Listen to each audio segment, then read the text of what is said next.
Hey class, here's my presentation on Discourse Markers for the Discourse Analysis class.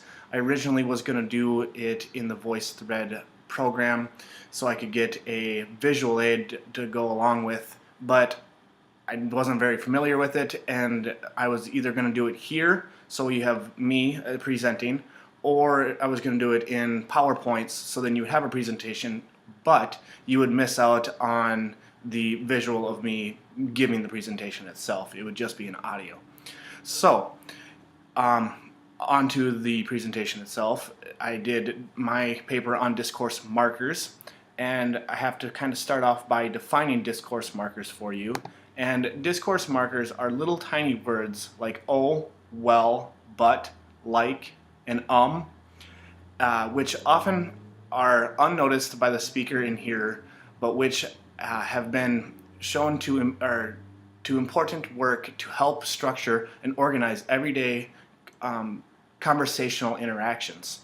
So what I did for my data analysis was my first clip that I took was of a little boy and a dad discussing on when he had left. So here's the first clip.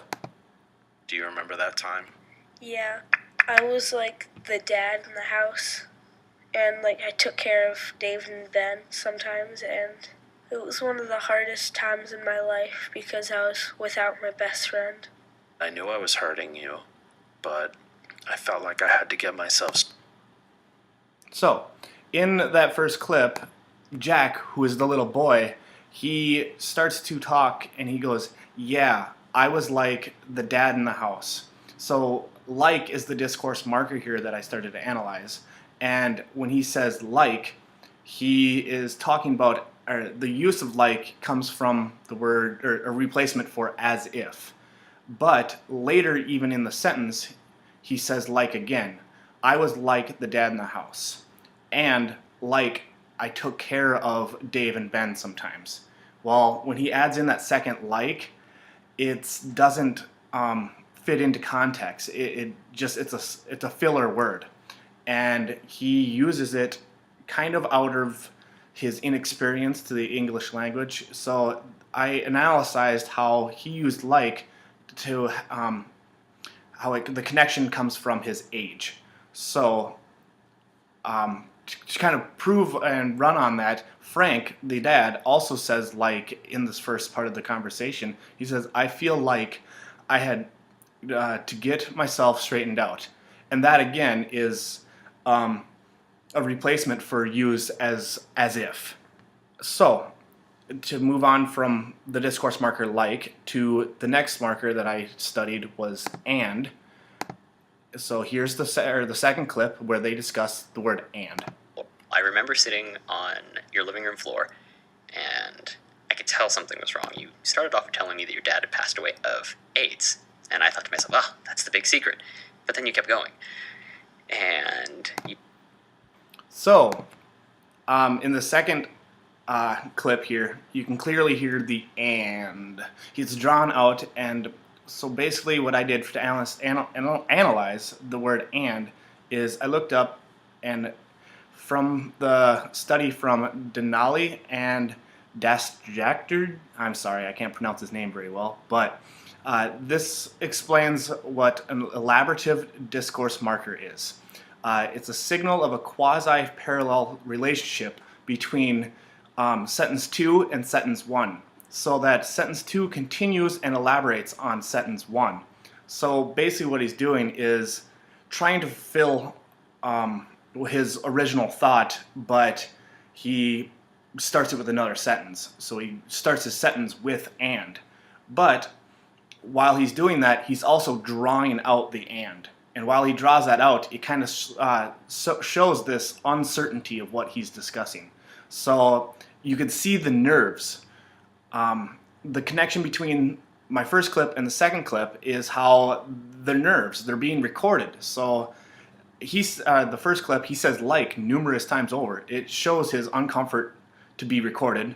And then again, in the second clip, he's drawn out and. It's his uncertainty of what he wants to say.